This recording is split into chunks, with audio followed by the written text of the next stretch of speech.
Morteh.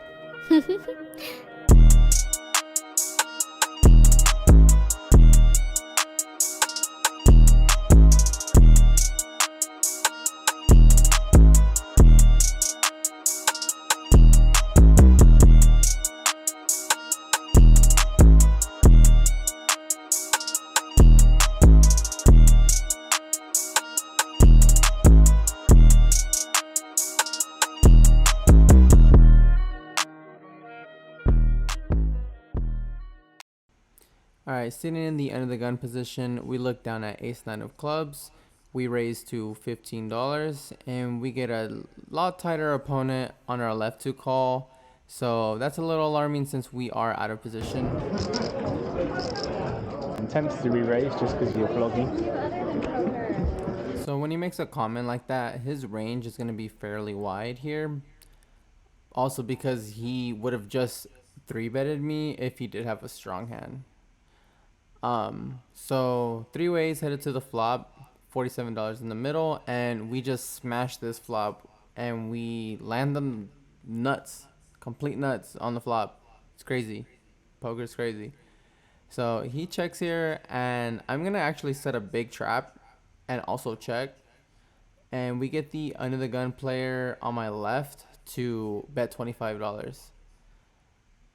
So I'm trying to target certain hands. If he has the king of clubs with a pair of queens, that would be a very good hand to target. He could have set of eights or set of sevens.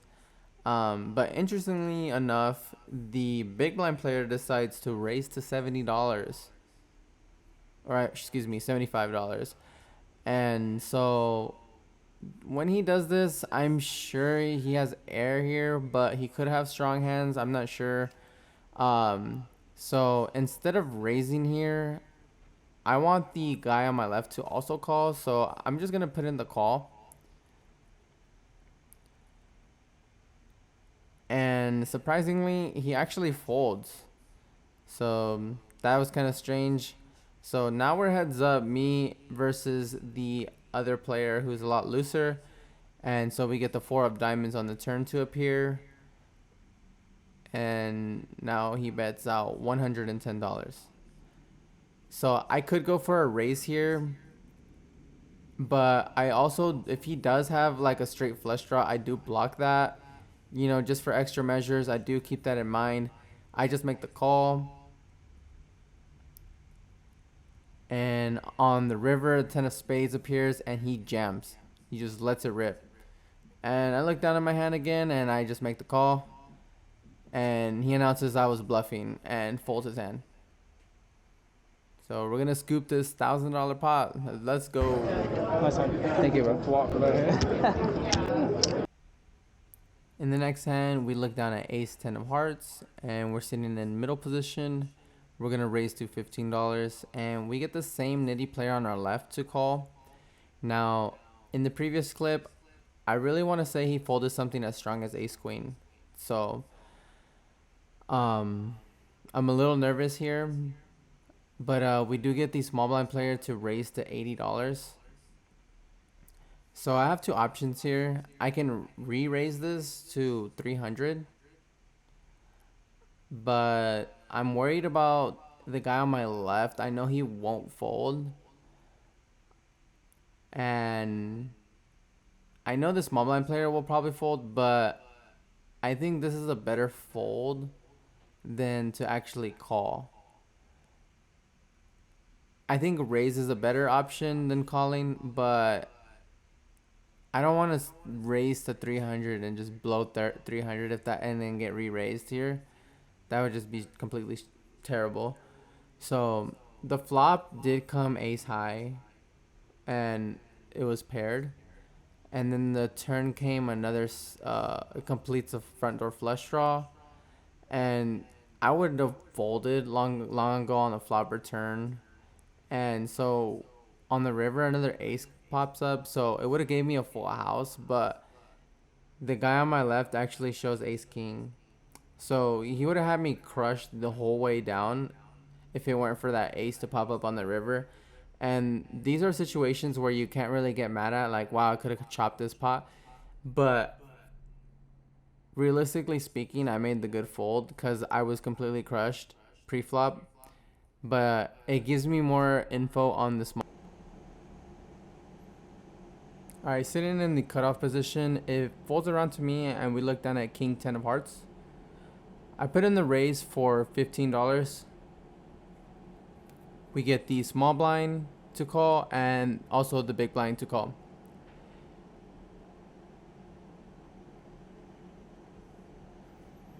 Three ways headed to the flop in position, and we get a pretty good board. We get King Jack 9 with 2 spades, and so I bet out 30. We also have a gutty here. We wouldn't want to see the Queen of Spades though.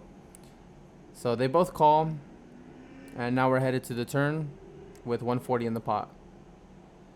We also didn't want to see another jack, so when they both check to me, I decide to also check. And now we get the King of Diamonds giving us kings full of jacks. So when they both check here, I'm going to bet half pot. I bet out $70, and the small blind asks for a count. And he's thinking, and he puts in a raise. So I think if he had jacks full of kings, he's not going to call me here if I raise. So I just put in a call. And he announces ace high.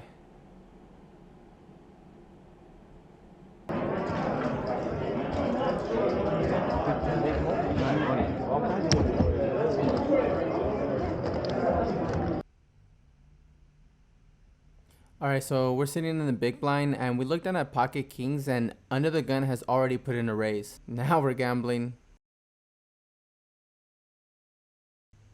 We get small blind to also make the call. But I'm not going to let him see a flop for 15. I'm going to raise this to $80. We get under the gun to call, and we get the small blind player to fold.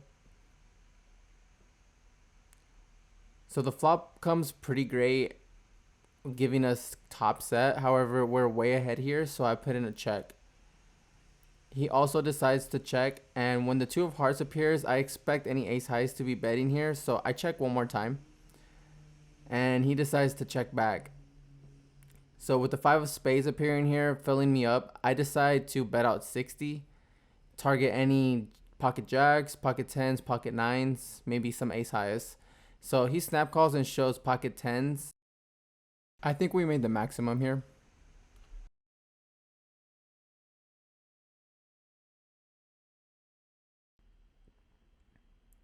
Alright, buckle up, because in this hand we pick up lucky ladies in late position, and we get the middle position player to open to 15, and we get the older gentleman to our right to make the call. So we're going to raise this up to the sizing of $80.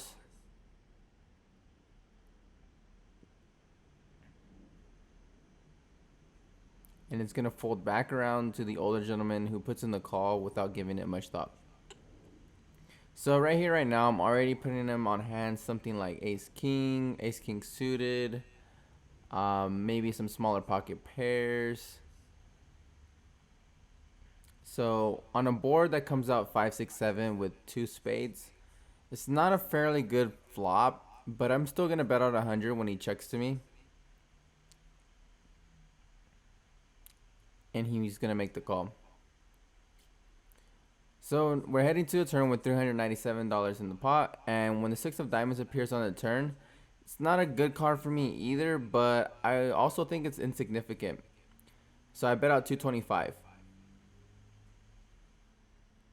And he starts to think for a long time, making me kind of uncomfortable, because I feel like he's putting me on overpairs here, or he might be putting me on something like ace king. So when he raises here to 600, I have a very, very, very bad feeling about this. I just can't put him on a hand because I don't think he would call pocket sevens. out of position, and I don't think he would slow play aces or kings here. And also, if he did have aces or kings, I don't think he would love this board necessarily. I guess he could have ace king of spades and ace king of diamonds, but I also blocked that, so I could go with the call and see what he does on the river.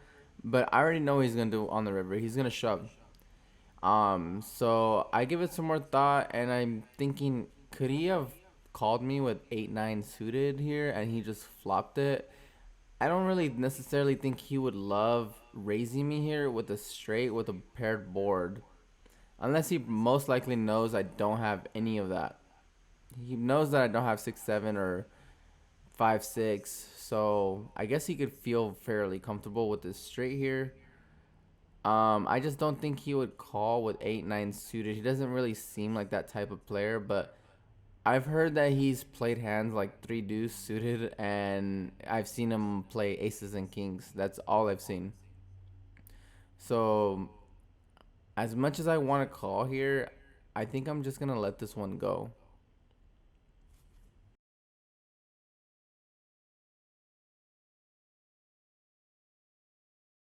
I have a really bad feeling. That's the problem. I have a really bad feeling.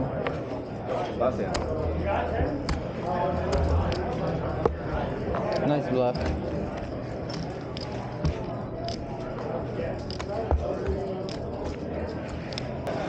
Yo, I'm here with Trap Poker.